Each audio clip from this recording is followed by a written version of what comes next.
selamat pagi, siang, sore, malam, dimanapun teman-teman nanti akan nonton video ini.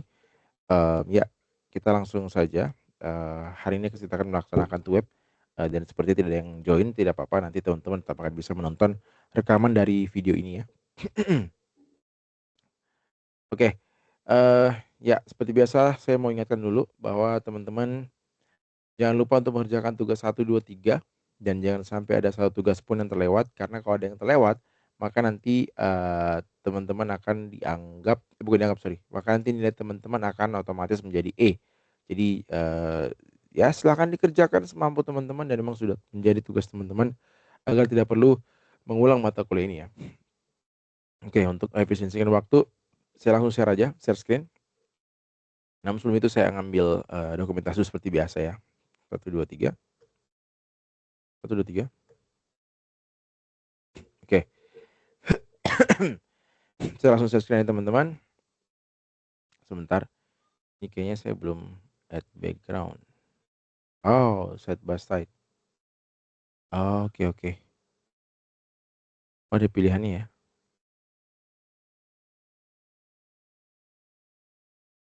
Oke, ada pilihannya teman-teman. Bentar, bentar, bentar. Ini saya baru tahu nih. Saya baru tahu seperti ini ya. Sebentar. Oke. Oke, bisa side by side gini ya. Oh, oke. Bentar, ini sebelah kiri. Ih, keren juga ya. Oke, teman-teman. Bentar nih saya coba screenshot dulu, bisa nggak di screenshot nih? Soalnya ini first time, saya nggak tahu ini pakai bisa screenshot apa enggak. Kita coba aja. Harusnya sih bisa ya. Bentar, saya cek dulu guys. Kalau nggak bisa berarti kita akan pindah ke ini. Ternyata guys, ini first time ya. Sebentar, saya cek dulu apakah screenshotannya tampil apa tidak. Yang tadi, oh nggak tampil ya teman-teman. Tadi tidak tampil. Jadi kelemahannya di situ ya. Tadi tidak tampil guys. Tapi nanti di rekamannya mungkin akan sedikit berbeda nih. Saya bisa muncul di, ya keren juga ya. Ini baru tahu. Atau kalau ada, bentar guys, saya coba edit lagi. Bentar guys. Show partisipan, show more people, show windows. Bentar. Saya stop share screen dulu teman-teman ya. Saya ulang lagi. Ada yang versi side by side ya. Ada yang stand out. Bentar. Saya coba keduanya aja mana yang lebih pas. Ini side by side ya. Oh, oke. Bentar guys. Jadi malah nyobain dulu. Saya coba cari yang lebih nyaman ya untuk dilihat ya. Oke, ini dia. Harusnya ini lebih bagus ya. Oke. Bentar. Show participant, show aktif. Oke, ini harus digeser ya tapi ya. Bisa pindah kiri atau kanan doang ya. Oh, bisa kecilin. Oke, ini oke, keren sih. Oke. Kita akan bahas, tugas 3 teman-teman. Seperti biasa, ya jangan lupa untuk apa namanya ya, apa namanya, dikerjakan semua tugas 1 dan 2 dan juga 3 karena tidak boleh ada satupun tugas yang terskip. Kalau misalnya terskip maka teman-teman akan dianggap, pokoknya akan otomatis nilainya E. Nah apa namanya, tugas kita pada hari ini saya tidak akan lama teman-teman karena saya akan bahas cepat saja. Ya saya akan bahas tugas dulu pertama. Nah tugas pertama adalah teman-teman yang akan diminta untuk membuat, program yang apa, untuk melakukan pencarian di mana menggunakan algoritma DFS dan juga algoritma BFS ya. Ada 2 nih. Jadi nomor 1 itu pakai DFS, nomor 2 pakainya BFS. Di mana grafnya itu 8 node, sama, nomor 1 dan nomor 2 juga 8 node ya. Kemudian nanti diminta untuk melakukan pencarian, pada apa, angka n pada graf tersebut ya. Tinggal dipilih mau cari angka berapa dalam datanya dan nilai datanya terserah teman-teman bebas tentukan mau berapapun nilai datanya. Isi dari A1, A2 sampai A8 ya, bebas silahkan aja sesuaikan. Kemudian setelah itu, setelah sudah selesai baru teman-teman diminta untuk menjelaskan tahap demi tahap proses pencarian dan gambarkan dengan rinci prosesnya. Jadi misalkan, kita pakai DFS, bagaimana proses DFS itu berjalan gitu ya. dari program yang teman-teman mungkin teman-teman jelaskan juga. Saya sangat menyarankan untuk menggambarkan grafnya juga supaya nanti lebih jelas bahwa teman-teman itu menginginkan grafnya seperti apa atau menjelaskan grafnya seperti apa. Nah, di sini petunjuk pengerjaannya, teman-teman diminta untuk buat video maksimal 15 menit seperti biasa. Terus diunggah ke maaf, diunggah ke YouTube ataupun ke Google Drive ya. Terus setelah itu ada source code-nya ya biar saya bisa ngecek juga. Dan dibentuk dalam bentuk PDF kemudian diupload ke e-learning-nya atau LMS-nya. Oke. Nah, langsung aja teman-teman, kita akan bahas mengenai apa itu DFS dan BFS, tapi sebenarnya ini mata kuliah yang sudah saya pernah ajarkan di apa namanya, di kelas sebelumnya, bukan kelas sebelumnya sih, di apa namanya ya, di kelas semester sebelumnya, sama mata kuliah struktur data juga, dan di sini pakai BFS dan DFS juga. Jadi teman-teman silahkan aja kepoin video saya di YouTube yang judulnya Tab 4 struktur data di apa, menggunakan BFS dan DFS.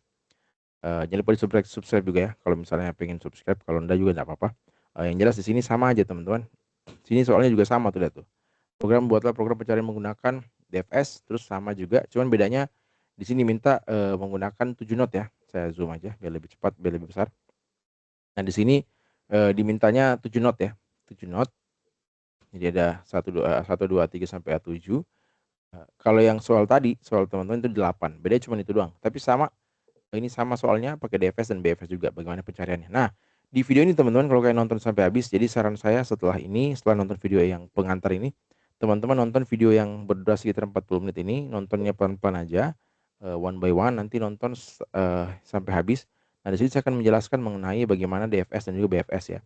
Nah, saya akan pakai referensi yang dari buku ini juga, buku AI gitu ya, atau Artificial Intelligence. Nanti akan menjelaskan bagaimana DFS dan BFS. Nah, saya akan bahas di sini karena akan lama banget dan akan double nanti. Jadi teman-teman daripada banyak video yang ditonton, mending ini nontonnya sebentar aja, pengarahan aja, nanti langsung mengarah ke video yang sudah saya pernah buat. Silahkan nanti ditonton ya.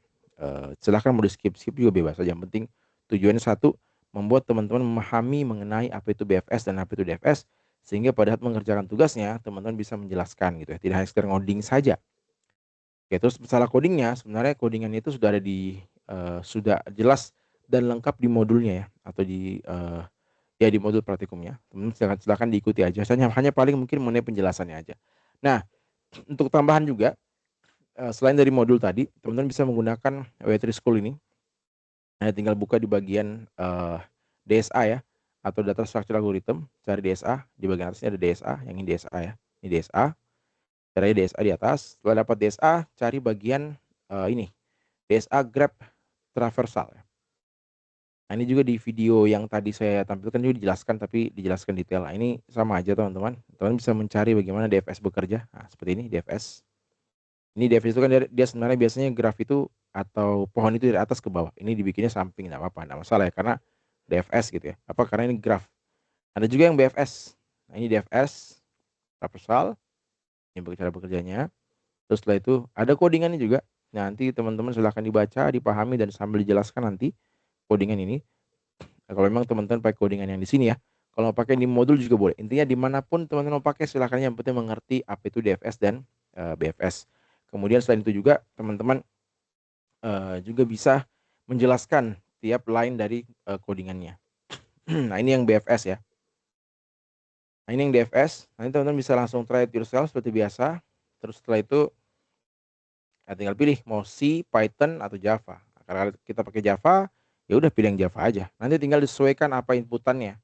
Ini kan ada matriksnya, ada vertexnya, nanti tinggal disesuaikan apa inputannya, tinggal dimodifikasi. Jadi lagi-lagi silahkan pilih mana yang teman-teman rasa bisa mudah untuk memahami, karena tujuan dari tugas itu adalah untuk kalian belajar sebenarnya, nggak ada tujuan lain ya.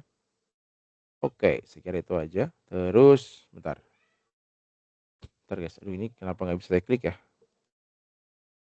Oke, sebentar. Ops. Oke. Nah, ini yang tadi DFS ya. Nah, ini yang BFS, ini yang BFS ya, Breadth First Search ya. Ini juga ada codingannya teman-teman, lebih pendek untuk yang Python. Ini apa nih? Oh, ini untuk direct graph ya, yang ada yang graph berarah. Jadi tinggal pilih mau yang BFS sama DFS. Nah, ini tujuannya untuk memahami ya. Jadi nanti teman-teman silahkan dipelajari. Kalau bingung langsung belajar sendiri, boleh nonton video saya yang tadi saya tunjukkan ya. Nanti buka channel saya aja. Nanti saya akan sematkan juga di e-learning videonya ya. Oke, terus ini sudah. Oke, nanti kita coba running video yang ini. Nah, juga sama tinggal pilih pakai yang Java, sesuaikan aja kebutuhannya. Ini yang DFS, teman-teman. Sorry, BFS atau Breadth First Search ya. Oke, saya kira clear soal tugasnya. Jadi teman-teman silahkan nonton video ini aja, biar lebih jelas ya. Oke, karena saya rasa tidak perlu saya jelaskan lagi berkali-kali karena ngapain gitu ya. Ini kan sama aja isinya, soalnya juga sama. Bedanya paling cuma di jumlah notnya. Yang dimana sama notnya juga kalian yang menentukan isinya, kan juga menentukan arah grafnya. Jadi ya sudah, aman aja. Oke, mungkin itu aja teman-teman yang bisa saya sampaikan. Nanti ya sampai ketemu di apa namanya bukan sampai ketemu di mana. Ini sudah pertemuan terakhir ya. Karena nggak ada yang hadir ya. Ada yang hadir kah? Oh, jadi masih belum ada yang hadir teman-teman. Oke, saya kira clear. Bentar, saya coba stop share screen dulu. Oke, saya baru tahu kalau ada fitur share screen seperti tadi ya. Keren banget ternyata. Gak sabar pengen lihat video rekamannya ya. Oke, teman-teman, mungkin itu saja yang bisa sampaikan. Bentar, ini saya salah lagi tampilannya. Bentar. Maximize meeting windows, stop share screen. Ya, nanti teman-teman ketika ada yang ingin ditanyakan, nanti boleh langsung aja kirimkan saya email, bukan email sih. Kirimkan chat ya, lewat message ketika kalian ditanyakan. Tapi saya rasa nggak ada pertanyaan, harusnya sudah jelas sih dari video yang saya jelaskan tadi. Ini kalau kalian nonton juga lebih enak. Dan enaknya lagi kan bisa nontonnya bolak-balik ya, karena ini kan rekaman ya, kan bisa pause, bisa percepat, perlambat dan sebagainya. Oke, mungkin itu teman-teman pesan saya. Jangan lupa dikerjakan tugasnya semuanya ya, dan ingat bahwa tugas tersebut bukan beban, bukan kerjaan, itu adalah wadah atau sarana untuk kalian belajar. Jadi maksimalkan seefisien mungkin, semaksimal mungkin untuk kalian menambah wawasan dan pengetahuan ya. Eksplorasi lebih dalam, nggak ada larangan. Misalkan kalian tertarik gitu, silakan eksplorasi, cari referensi yang lain. Intinya satu, membuat kalian memahami dan mengerti dan jago. Udah itu doang, nggak ada yang lain. Jadi jangan hanya karena ini tugas, sudah yang penting tugas saya beres dapat nilai, nggak gitu konteksnya. Jangan lupa teman-teman semua itu belajar. Jadi pastikan bahwa kalian mengambil ilmu sebanyak mungkin. Makanya sayang banget nih hari ini nggak ada yang ikut web, jadi kita tidak bisa diskusi. Tapi it's okay, teman-teman bisa nonton videonya. Oke, mungkin cukup sekian lah web kita pada hari ini teman-teman. Silahkan nonton videonya. Video yang akan saya akan tampilkan juga di e-learning. Nanti ada dua nanti ya, video ini sama video yang di bawahnya. Oke, terima kasih. Selamat menonton. Saya Hidi. Terima kasih. Assalamualaikum warahmatullahi wabarakatuh. Dan selamat pagi, siang, sore, malam dimanapun Anda berada semuanya. Thank you. Bye. Saya berhenti kalau rekamannya. Oke.